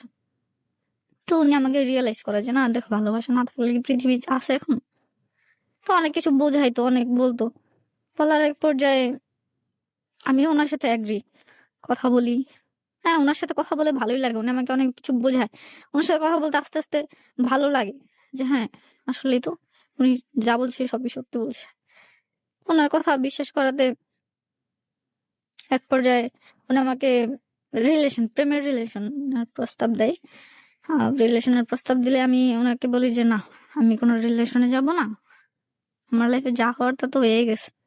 এটা আর আমি ওনাকে বলি না যে আমার অতীতে কি হয়েছিল, এগুলো আমি ওনাকে কিছু জানাই নাই। তো উনি আমাকে বলে যে চলো আমরা একদিন মিট করি, কিন্তু তোমার সাথে যে আমি মিট করবো সেটা তুমি তোমার বোনকে জানাবা না, তুমি তোমার বোনকে কিছু জানাবা না যে তোমার সাথে আমার মিট হয়েছে। তা আমি বলছি আচ্ছা ঠিক আছে, আমি জানাবো না, ঠিক আছে। আর তাছাড়া আমরা তো শুধু মিটই করবো, আর কিছু তো না, আর আমি তো আপনার প্রপোজালে রাজি হই নাই। বলবে হ্যাঁ, তুমি তো আমার প্রপোজালে রাজি হও নাই, ঠিক আছে, জাস্ট দেখা করবো। দেখা করি। দেখা করার পর উনি আমাকে বোঝায়, তুমি মনমরা হয়ে থাকো, এগুলো তো ভালো না। তুমি ঘুরো, জীবনটাকে উপভোগ করো। জীবনে অনেক কিছু দেখার আছে, অনেক কিছু বোঝার আছে। এভাবে একজনের পিছনে বা তুমি মনে হয় মানে কাউকে নিয়ে অনেক কিছু ভাবো, যার কারণে তুমি খুব ডিপ্রেশনে আছো। তো পরে আমার ওনার কথা আস্তে আস্তে আরো ভালো লাগতে শুরু করে, যে হ্যাঁ, উনি কিভাবে বুঝলো যে আমি ডিপ্রেশনে আছি। উনি আমাকে আরো বেশি ভালো করে বুঝাইতো যে জীবনটাকে উপভোগ করো, ঘুরো, এনজয় করো, লাইফ অনেক এনজয় করো, মানুষের জীবনে অ্যাক্সিডেন্ট হতেই পারে। তো আমি ওনার কথাতে সহমত। তো উনি আমাকে নিয়ে নিয়ে এখানে সেখানে ঘুরতে যেত, বেড়াইতে যেত, বিভিন্ন জায়গাতে ঘুরতো। কিন্তু ওনার মধ্যে উনি তখন আমার সাথে কোনো খারাপ কোনো বিহেভিয়ার করে নাই। আসতো, ঘুরতো, খাওয়া দাওয়া করতো, দেন আবার ঠিক টাইম মতো বাসায় নিয়ে দিয়ে আসতো। বলতো যে যেই মানে মনমরা হয়ে থাকো, ওইখান থেকে বেরিয়ে আসো, যেই বন্দি জীবনে আসো ওইখান থেকে বেরিয়ে আসো। তো আমি বলছি আচ্ছা ঠিক আছে। তো এইভাবে সময় দিতে থাকি। তো উনি আমাকে বলে কি যে মানে কিছুদিনের জন্য বাইরে যাবে, ঘুরতে যাবে বাইরে। তো আমাকে প্রপোজ দেয়। আমি বলছি যে আমার পক্ষে এরকম বাইরে যাওয়াটা পসিবল না, কারণ আমি এভাবে বড় হই নাই যে বাসা থেকে কিছু না বলেই 3-4 দিনের জন্য বেরিয়ে যাব। পরে না আমাকে বললো যে তাহলে তুমি তোমার আপুর হেল্প নাও। আমি বলছি আমার আপনার সাথে কথা হয় সেটা তো আপু ভালো করে জানে না, জানে মাঝে মধ্যে ফোন দিয়ে কথা বলেন, তবে আমি কিভাবে আপুকে ইয়ে করব? তাছাড়া আমার এত সাহস নাই, আমি পারবো না, আপনি বললেও আমি করতে পারবো না। পরে উনি আপুকে রাজি করে, উনি আপুকে প্রপোজাল দেয় যে ঠিক আছে চলো আমরা একটু বাইরে থেকে ঘুরে আসি, তোমার বোনও দেখি মন খারাপ থাকে, তোমারও তো মন খারাপ, তো ঠিক আছে চলো বাইরে থেকে ঘুরে আসি। তো আপু ওনার কথা শুনে খুবই উৎফুল্ল, কারণ আপুর ঘুরতে খুব ভালো লাগে, ঘুরতে খুব পছন্দ করে। তো আমাদেরকে নিয়ে যাওয়া হয় সিলেটে, আপু, আমি আর ওই লোকটা, আমরা 3জন সিলেটে যাই। সিলেটে যাওয়ার পরে ফার্স্ট নাইট খুব ভালোই কাটে। প্রথম দিন আমরা রাতের গাড়িতে যাই, সারাদিন আমাদের মধ্যে খুব ভালো একটা সময় কাটে, খুব দুষ্টামি ফাজলামি করি আমরা। তো আমার আগের লাইফটা আমি মানে প্রায় ভুলেই যেতেছিলাম তখন, যে আমার সাথে আগে কি হয়েছিল। কিন্তু আমি যাকে প্রথম ভালোবাসছিলাম তার কথা আমার ঠিকই মনে পড়তো, কিন্তু তাকে মাথায় রেখেও দেখা যেত যে আমি জীবনটাকে উপভোগ করতে পারতেছি, তার কথা মনে হতো, কিন্তু তার জন্য যে কান্না করতাম, যে মন খারাপটা ছিল, ওইটা আস্তে আস্তে কেটে যাচ্ছিল। তো ঘুরি, ঘোরার পর ওই দিন রাতে আমরা আপু আর আমি একসাথে ঘুমাই, আর উনি ওনার রুমে। আমাদের জন্য হোটেলে 2টা রুম বুক করা হয়, একটা হচ্ছে ওই লোকের জন্য আর একটা হচ্ছে আমাদের জন্য। তারপর আমি একসাথে ঘুমাই। ঘুমানোর পর তখন আমাদের মধ্যে কিছু হয় নাই, আমরা খুব ভালো সময় কাটাইছিলাম, মানে বন্ধুদের মতোই আড্ডা দিচ্ছিলাম, আড্ডা দিয়ে রাতে ঘুমানোর টাইমে ঠিকই ঘুমাইতে চলে গেছি। কিন্তু পরের দিন যা হলো সেটা হচ্ছে উনি আপুকে আগেই ড্রিঙ্ক ড্রিঙ্ক করাইছিল, ঘুমের সূত্র শুদ্ধি আগেই ড্রিঙ্ক করানো হয়েছিল। ওয়েদারটা ছিল তখন ঠান্ডা, শীতের শীতের মধ্যে। তো আপুকে ড্রিঙ্ক করানো হয়েছিল, আপু সেটা বুঝতে পারছে কিন্তু পরে। আর ওরা যে ড্রিঙ্ক করছে, মানে আপুকে যে ড্রিঙ্ক করানো হয়েছে সেটা আমিও জানি না, কারণ আহ, কি খাওয়ানো হয়েছে তা বলতে পারবো না, তা জানি না কি খাওয়ানো হয়েছিল, শুধু জানি যে আপু ঘুমাইতেছিল। তো ঠিক ওই দিনই রাতের বেলায় প্রচন্ড শীত পড়ে। আর তাছাড়া এক জায়গা থেকে আরেক জায়গায় যাওয়ার পর মানে গোসল নেওয়ার পর আমার ঠান্ডা লেগে গেছে প্রায়। উনি আমাকে কিছু ওষুধ দিল, প্রায় 6-7টা ট্যাবলেট দিল, দিয়ে বলতেছে যে এই ট্যাবলেট গুলা খাইয়া ফেলো, ওয়েদারটা তো ঠান্ডা, তোমার যে কোনো সময় মানে জ্বর ঠান্ডা লাগতে পারে, আর তোমার আপু তো ঘুমাইতেছে, তোমার টেক কেয়ার কে করবে। আমি বলছি আচ্ছা ঠিক আছে। তো স্লিপিং পিল আমি কখনোই দেখি নাই এতটুকু বড় হওয়ার মধ্যে, স্লিপিং পিল আমার কখনোই দেখা হয় নাই। ঘুমের ওষুধ কিরকম হয় সেটা কখনো জানতাম না। তারপর আহ, ওই 6-7টা ট্যাবলেট ছিল আসলে স্লিপিং পিল, কিন্তু এটা আমি জানতাম না যে এগুলা স্লিপিং পিল। এগুলা জানছি এই তো মাত্র কিছুদিন আগে। তো ঘুমের ট্যাবলেট দেওয়া হয়, আমি বুঝি নাই সেগুলো যে ঘুমের ট্যাবলেট ছিল। আমাকে দেওয়া হয়েছে, আমার হাতের তালুতে দিছে, বলছে মানে উনি প্যাকেট থেকে খুইলাই না আমার হাতের তালুতে দিছে, বলছে যে এগুলো খাই ফেলো, এগুলো হচ্ছে তোমার ঠান্ডা জ্বরের ওষুধ, খাই ফেলো যেন ঠান্ডা কাশি না লাগে। তো আমি ওষুধ গুলা খাই, সবগুলো একসাথে খাই ফেলি। খাওয়ার পরে আমার মানে মাথাটা ঝিমঝিম করতেছিল। তো আমি বলতেছি কি যে ভাইয়া, আমার না একটু ভালো লাগতেছে না, আমার একটু মানে অন্যরকম লাগতেছে, আমি একটু বাইরে যেতে চাই। তখন বাজে প্রায় রাত 9টা, রাত 9টা 10টা হবে। তো বলতেছে আচ্ছা ঠিক আছে, তো যাও বাইরে যাও, নিচে থেকে ঘুরে আসো। তখন তো হোটেলের স্টাফ যারা ছিল ওরা সবাই সজাগ ছিল, কেউ ঘুমায় নাই। আর হোটেলে অনেকে মানুষ আসতেছে, কেউ যাইতেছে, কেউ বেরোতেছে, মানে কেউ হাঁটতেছে এরকম। তো আমিও ওনাকে বলার পর উনি বলছে আচ্ছা ঠিক আছে, তো যাও আমি এখানে দাঁড়াই, তুমি নিচে থেকে ঘুরে আসো। তো নিচে যাই, ঘুরি। ঘোরার পর আহ, হঠাৎ করেই যেন মানে কিছু মনে পড়তেছে না, মানে কি করতেছি বা কই যাব। আহ, আমি আর সেন্স নাই আমার, অলরেডি অনেক প্রচুর ঘুম পাইয়া গেছে। তাছাড়া আগের দিন রাত পুরোটাই জাগনা ছিলাম। তো যাই, যাওয়ার পর রুম পর্যন্ত কিভাবে পৌঁছাইছি অ্যাকচুয়ালি আমি জানি না। শুধু জানি যে আমি রুম পর্যন্ত গেছি। আমার জন্য মানে মেয়েদের জন্য, যেই আপুর জন্য আর আমার জন্য যে রুমটা নেওয়া হয়েছিল, আমি ওই রুম পর্যন্ত গেছি, শুধু এতটুকু মনে আছে। কিন্তু আপু আমার রুমে ছিল না। আপু ছিল, আপুকে ড্রিঙ্ক অবস্থায় ওই লোকটার রুমে রাখা হয়েছিল, মানে যে লোক, যে রুমটাতে ওই লোকটা থাকতো ওই রুমে রাখা হয়েছে। আর আমি গেছি, আপু আর আমি যে রুমে থাকতাম ওই রুমে। তো আমি দরজা লক, মানে লক করছি কিনা অ্যাকচুয়ালি আমার জানা ছিল না। তো আমি রুমে যাই, রুমে যাই, মনে হয় আমি, আমার ফোন কোথায় ছিল আমি জানি না, আমি শুয়ে পড়ি, সাথে সাথে ঘুমাই যাই। আমি বা কাত হইয়া ঘুমাইতেছিলাম, এতটুকু মনে আছে। তো ঘুমের মধ্যেই আমাকে ড্রিঙ্ক করানো হয়, ওই লোকটা আমাকে ড্রিঙ্ক করায়।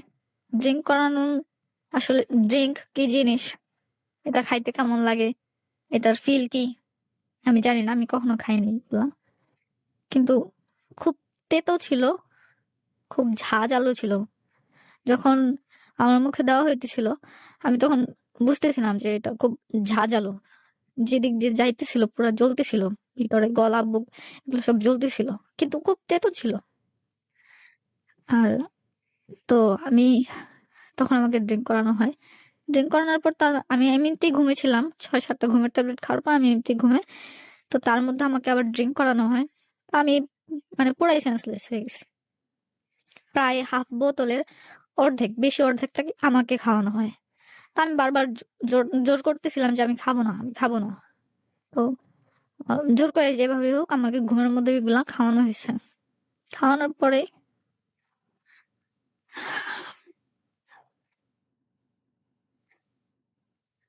আমাকে রেপ করা হয়।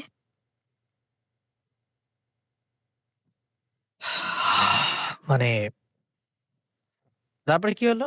তারপর সে আমাকে বারণ করছিল আপুর কাছে যেন আমি জানতে না চাই, বা মানে আপুকে ফোর্স, আপুকে এটাই জানানো হয়েছে যে আমি যে ম্যারিড এই ব্যাপারটা তুমি তোমার বোনকে জানাবা না।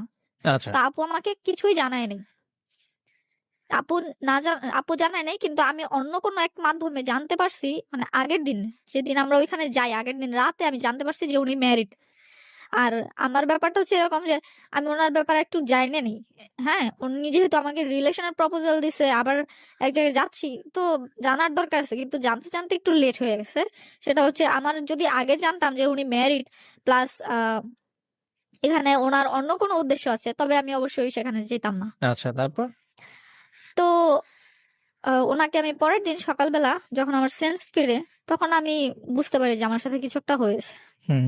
কারণ হ্যাঁ, যেদিন তারপর? ছিলাম ওই যে আমি সেন্সলেস অবস্থায় ছিলাম। তো পরের দিন আমি বুঝতে পারি, বোঝার পর আমি ওনাকে জিজ্ঞেস করি যে আপনি তো ম্যারিড। তো এটা বলার পর উনি কিছুটা অবাক হয়ে যায়, আমি কিভাবে জানলাম সে ম্যারিড। তো আমি বলছি আপনি ম্যারিড, আপনার 2টা মেয়ে আছে, আপনি আমাকে আগে বলেন নাই। আর আগে বলেন নাই সেটা বড় কথা না, আপনি আপনার সংসার আছে, আপনার জীবন আছে, আপনার সবকিছু আছে, আপনার 2টা বাচ্চা আছে, তবে কেন আপনি আমার সাথে এটা করলেন? হ্যাঁ, আপনার বিবেক বোধ বলতে কি কিছু নাই? তো এটা বলার পর উনি বলতেছে যে দেখো আমি নিজেকে কন্ট্রোল করতে পারি নাই, আমি তো ড্রাঙ্ক অবস্থায় ছিলাম। আমি বলছি আপনি ড্রাঙ্ক অবস্থায় থাকেন আর যেভাবেই থাকেন, আপনি তো নিজে জানেন আপনি কি করতেছেন, আপনি তো এটা প্ল্যান করে আমাকে এখানে নিয়ে আসছেন তবে। তো এটা বলার পর উনি বলে যে দেখো যদি এরকম বলো তাহলে সেটা ভুল, আমি তোমাকে প্ল্যান করে এখানে নিয়ে আসি নাই। তো আমি বলছি তবে আপনি যে ম্যারিড সেই ব্যাপারটা তো আপু জানে, আপনি আপুকে পর্যন্ত না করছেন যে আমাকে ব্যাপারটা না জানানোর জন্য, আপু এখন পর্যন্ত আমাকে জানায় নাই যে আপনি ম্যারিড। পরে বলছে হ্যাঁ আমি তোমার আপুকে বারণ করছি আমি ম্যারিড এই ব্যাপারটা যেন তোমাকে না জানায়। আচ্ছা। তো আমি বলছি কেন না করছেন? হ্যাঁ, পরে বলছে যে তোমার সাথে কথা বলে আমার ভালো লাগছে, সেই জন্য আমি ভাবছিলাম যে কোনো এক পর্যায়ে আমি তোমাকে বলে দিব যে আমি ম্যারিড, আমার 2টা মেয়ে আছে। হুম, হুম। আমি বলছি যে আপনি বলে দিবেন আর আপনি আমার সাথে এরকম একটা কাজ করে ফেলছেন, এখন সেটাকে আপনি কোন দিকে নিয়ে যাবেন? তো আমাকে বললো কি দেখো মানুষ কি জীবনে 2টা বিয়ে করে না? আচ্ছা। এক ফার্স্ট লাইফ পার্টনার যদি ভালো না হয় বা ভালো না থাকে তাহলে সেকেন্ড কি মানুষ বিয়ে করে না? আপনার সাথে যে এই ঘটনাটা সেদিন রাতে ঘটেছে এটা কি আপনার বোন সেদিন জেনেছিল? না, আপু সেটা এখনো পর্যন্ত জানে না। আজকে অব্দি জানে না? এটা আচ্ছা, কতদিন আগের কথা বলছেন? এটা বলছি প্রায় 1 বছর। ১ বছর আগে। আপনার আপুকে আপনি আজ পর্যন্ত জানান নাই? না, আমি এই ব্যাপারটা কাউকেই জানাইনি। এই ১ম বার আপনি বলছেন এই সবাইকে? প্রথমবার আমি সবাইকে জানাচ্ছি যে আমার সাথে এমন কিছু হয়েছে। আপনি আপনার আপু যে একটা কত ভয়ঙ্কর মানুষের সাথে বন্ধুত্ব করে রাখছে সেটা আপনি তাকে জানান নাই বা বলেন নাই। এটা কি আপনার না, মনে হয় না যে এটা আপনার আপুর জন্য একটা থ্রেট? এটা আপুর জন্য থ্রেট বলতে আমি আপুকে অন্য কোনো একটা উম, ইয়ে করে আমি আপুকে বলছি যে ওনার সাথে তুমি নেক্সট টাইম আর যোগাযোগ করো না। আচ্ছা। আর আপুর সাথে সে যোগাযোগ করলেও আপুর সাথে সে কিছু করবে না। ব্যাপারটা হচ্ছে এরকম যে ওর যার প্রতি ইন্টারেস্ট বেশি, যার প্রতি রুচি বোধ বেশি, সে এই মানুষগুলোর সাথে এরকম কিছু করে। আচ্ছা, তারপরে কি হলো? তো আমি ওকে এরকম জিজ্ঞেস করার পর বলতেছে মানুষ তো সেকেন্ড টাইম বিয়ে করে, আমিও না হয় করব, আমি ঢাকা যেয়ে তোমাকে বিয়ে করব। তো বলার পর আমি কি করব তখন আসলে বুঝতে পারতেছিলাম না। আমি ওনাকে বললাম কি দেখেন আপনি তো আমার লাইফটাকে মানে আগে তো কিছুটা ড্যামেজ ছিল আমার লাইফ, কিছুটা বলতে হ্যাঁ কিছুটাই বলা যায়, কারণ ওর সাথে আমি বিয়ে করছি সংসার করি নাই। কিন্তু আপনি আমার সাথে যেটা করছেন সেটা তো হচ্ছে সংসার করছেন কিন্তু বিয়ে করেন নাই, এরকম হয়ে গেছে ব্যাপারটা। তো আমি ওনাকে বলি যে আচ্ছা ঠিক আছে আমার লাইফটা যখন শেষ হয়ে গেছে, ঠিক আছে মানুষ তো সেকেন্ড টাইম বিয়ে করে, ঠিক আছে। আর তাছাড়া আমার প্রথম জনের সাথে কিন্তু তখনও সে আমাকে ওই পেপারটা দেয় নাই, সেই পেপারটা আমি আজ অব্দি পাই নাই। তো যাই হোক ওই পেপার নিয়ে আমি আর আসলে তেমন কিছু ভাবি না। তো তখন আমি ভাবি যে আমার লাইফে যখন এমন কিছু একটা হয়ে গেছে তবে ঠিক আছে আমি ওনাকে বিয়ে করে ফেলি। আমাকে তো আমি তো আর এমন না যে একজনের সাথে সংসার করছি পরবর্তীতে আবার আরেকজনের সাথে এরকম হয়েছে, যদি এরকম হতো তাহলে ব্যাপারটা অন্যরকম ছিল। উনি যখন এরকম হয়েছে ওনার সাথেই, ঠিক আছে ওনাকে বিয়ে করে ফেলি, তারপর দেখা যাবে কি হয়। তো এটা জানার পর আমি ঢাকায় চলে আসি। ঢাকায় আসার পরে উনি আমার সাথে মিট করতে চায় আবার। তো মিট করি, মিট করার পর আহ আস্তে আস্তে ব্যাপারটা আমার কাছে ক্লিয়ার হয় যে ওনার মানে আমি তো জাস্ট রিলেশন, কিন্তু ওনার আমার আমার আমি ছাড়া ওনার 6 থেকে 7 জন ওয়াইফ আছে। শিট! উনার সাথে আপনার বয়সের গ্যাপ কত বছর? ওনার সাথে আমার বয়সের গ্যাপ হচ্ছে 10। ওকে, আচ্ছা। তারপর? তারপর জানি যে 6 থেকে 7 জন ওয়াইফ আছে এবং এই 6 থেকে 7 জন ওয়াইফ ওনার সাথে এখনো পর্যন্ত আছে। আচ্ছা। উনি কি করেন? উনি একজন শিল্পপতি বলা যায়। আচ্ছা, বিজনেস ওকে, ৫টার মতো ফ্যাক্টরি আছে আচ্ছা। তারপর? ঢাকাতেই, ৫টা ফ্যাক্টরি আছে। তো ৬-৭ জন ওয়াইফ, ৬-৭ জন ছাড়াও আরো যদি বিয়ে করে ওদের ভরণ পোষণের দায়িত্ব সে নিতে রাজি আছে। আচ্ছা, সে ভরণ পোষণ করবে। আর তার একটাই কথা, সে এরকম করতেই থাকবে। আমাকে তো রেপ করছে, কিন্তু অন্য কাউকে সে রেপ করে না। অন্য মেয়েদেরকে সে টাকার টোপ দেয়। আচ্ছা, টাকার টোপ দিলে অনেক মেয়ের আছে যারা নাকি হাজবেন্ড দেশের বাইরে থাকে। আচ্ছা, তো আচ্ছা, আমরা সেই ব্যাপারে পরে বলি। আগে বলি যে ওর সাথে ওইখান থেকে আসার পর ও এরকমই করে। করার পরও আমাকে বলে কি যে, মানে যখন ইচ্ছা ওর হয় তখন আমাকে ডাকে। তো আমি ওনাকে জিজ্ঞেস করি যে, মানে ওনার প্রতি তখন আমার তেমন ভালোবাসাটা তৈরি হয়নি। উনি এরকমই করতে থাকে, বাট আমার ওনার প্রতি একটা রুচিবোধ ওইটা কখনোই তৈরি হয়নি। কোনো ফিলিংস কখনোই তৈরি হয়নি। যদি কখনো শুনেছি যে উনি অসুস্থ আছে বা উনি কোনো একটা বিপদে আছে, আমার মধ্যে কোনো ফিলিংসই নেই ওনাকে নিয়ে।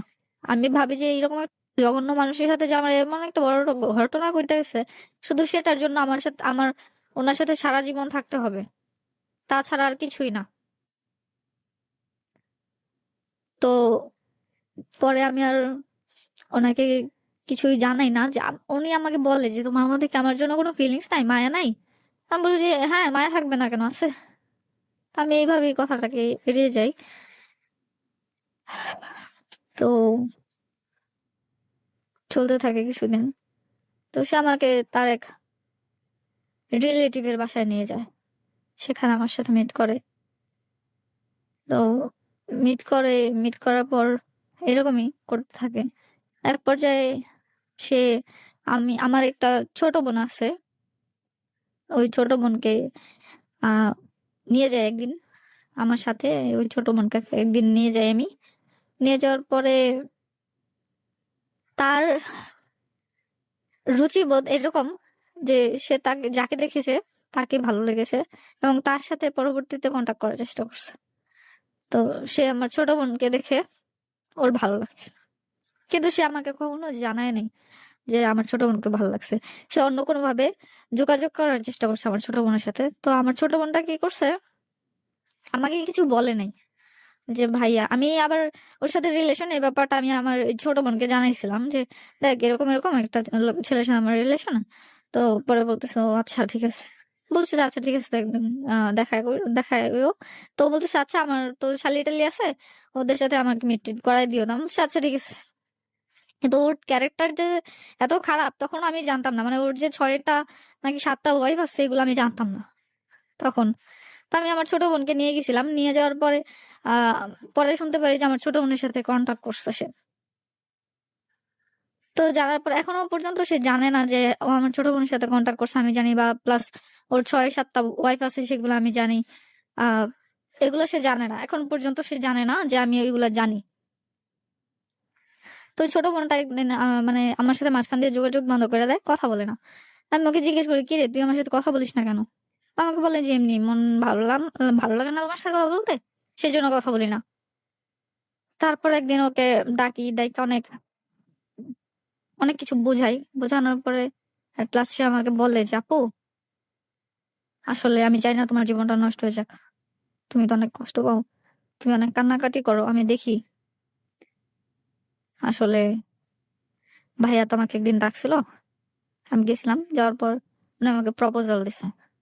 উনি আমাকে টাকার লোভ দেখাইছে, বলছে যে আমার সাথে উনি রিলেশন করতে চায়, তুমি ভালো না, তুমি এটা সেটা।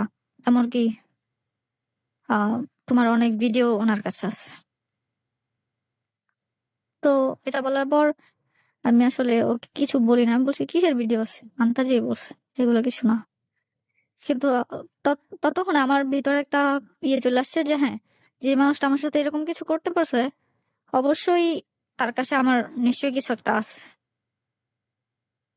তো আমি ওকে আর কিছু বলি নাই। ওই ছোট বোনটাকে আমি আমার কাছ থেকে দূরে সরাই দিছি। এতটাই দূরে যে আমার ছোট বোনের সাথে আমার এখন কোনো কন্টাক্ট নাই। তো ওকেও আমি আজ পর্যন্ত কিছু বলি নাই যে তুমি আমার ছোট বোনকে কেন কিছু বলছো, এগুলো কিছু বলি নাই। না বলার কারণে সে চলতেছে, ওর মতো করে চলতেছে। ওর যখন আমার সাথে কথা বলতে ইচ্ছে করে তখন কন্টাক্ট করে, যখন আহ ওর দরকার পড়ে আমাকে ডাকে। কেন মনে হলো হঠাৎ করে তাহলে? আপনি তো চলছেন, এখন তার সাথে সম্পর্কে আপনি আছেন, এখন অব্দি তার সাথে আপনি চলছেন। হঠাৎ করে কেন মনে হলো যে হুর আমি যাই রেডিওতে গিয়ে এই সমস্ত কথাবার্তা বলি? আসলে আমি প্রায় 3-4 মাস যাবত চেষ্টা করছি সেখান থেকে বেরোনোর জন্য। তো চেষ্টা করার পরেও আমার আসলে কোনোভাবেই আমি বেরোতে পারছি না। কারণটা কি? কারণটা হচ্ছে কিছুটা ব্ল্যাকমেল, কিছুটা হচ্ছে মানসিক চাপ। ওকে। এইসবের জন্য আমি সেখান থেকে বেরোতে পারছি না। জানি না কি বলা উচিত আমার এই মুহূর্তে। তবে যারা এই মুহূর্তে আমাদের এই অনুষ্ঠানটা দেখছেন, আপনারা জানেন যে জাগো এফএম 94.4 আমরা প্রতি সপ্তাহে এই অনুষ্ঠানটা করি, যেখানে মানুষ তার ব্যক্তিগত জীবনের কিছু ভুল ত্রুটি আমাদের লাইভে এসে শেয়ার করে থাকেন। আমি জানি না সেই ব্যক্তি কে, তিনি এই লাইভ কোনোদিন দেখবেন কিনা বা এই অনুষ্ঠান সম্পর্কে তার কোনো ধারণা আছে কিনা। শুধু এইটুকু বলবো, আমরা কিন্তু এখানে কোনো ব্যক্তিকে উদ্দেশ্য করে, কোনো মানুষকে উদ্দেশ্য করে আসলে অনুষ্ঠান করি না। আমাদের মূল উদ্দেশ্য যেটা থাকে সেটা হচ্ছে যেন আমরা যে ভুলগুলো করছি সেই ভুলগুলো যেন আর কেউ না করে। আজকে এখানে যেই মানুষটি গল্পটি বলছে, তিনি সেই ব্যক্তির নাম, সে কোথায় থাকে, সে কি করে, সে কোন প্রতিষ্ঠানের সাথে সম্পর্কযুক্ত, এগুলো কোনো কিছুই কিন্তু তিনি লাইভে বলেন নাই। এটার মূল কারণ হচ্ছে যে ওই একটি মানুষকেই উদ্দেশ্য করে অনুষ্ঠানটি নয়। এই উদ্দেশ্যটি হচ্ছে যে এই যে মিথিলারা ভুল করে, এই যে মিথিলারা একের পর এক ভুল করে, সেই প্রথম একটা মানুষের সাথে পরিচয়, তার সাথে সাত সকালে দেখা করা, তার ভালো লেগে যাওয়া, এত অল্প সময়ের মধ্যে ভালো লাগা থেকে পরিণয়, তারপর বিয়ে, কিছু না জেনে ফ্যামিলি অমতে হোক, ফ্যামিলিকে না জানিয়ে হোক, বিয়ে শাদী শেষ করে এসে বাসায় বলা, অতঃপর সেই বাড়িতে গিয়ে খুব করে অপমানিত হয়ে বাড়িতে ফিরে এসে আবারও তখন একটা ফোন কল পেয়ে আবারও তার পিছনে পিছনে ছুটে চলা, এরপর একটা সময় সবকিছু হারিয়ে নিঃস্ব হয়ে যখন গুটিয়ে ফেলা, সেই সময় কেউ একজন এসে একটু রঙিন চশমা পরে যখন গল্পটা অন্যদিকে মোড় নেয়, জীবনটাকে নতুন করে উপভোগ করার স্বপ্ন দেখায়, সেই মুহূর্তে তাকে বন্ধুত্ব নামক একটি নামকরণ দিয়ে পথ চলায় এবং তারপর একটা সময় তাকে নিঃস্ব করে দেয়। তো এই যে নিঃস্ব হয়ে যাওয়ার গল্পগুলো, সেখানে একটা শব্দ ব্যবহার হয়েছে, কি বলুন তো? ভালোবাসা। দিন শেষে আমরা মানুষ, আমরা সৃষ্টির সেরা জীব এবং ভালোবাসার প্রতি আমাদের একটা প্রবল দুর্বলতা আছে। এটা মানে শুধু একটা মিথিলা নয় বা একটা উদয় নয়, একটা মানুষ নয়, এটা প্রত্যেকটা মানুষের আসলে এই ভালোবাসা পাওয়ার প্রতি একটা আকুলতা বা একটা প্রচন্ড তৃষ্ণা আছে। কিন্তু এই ভালোবাসতে গিয়ে যখন আমাদের একটা বার তিক্ত অভিজ্ঞতা হলো, দ্বিতীয়বার যদি আমরা সেই অভিজ্ঞতাটা কে মাথায় না রেখে ডিসিশন নেই বা আমরা যদি আসলে বুঝতে না পারি যে আমার অতীতের কি ভুলটা আমি করেছিলাম, আমি আবার কি করতে যাচ্ছি,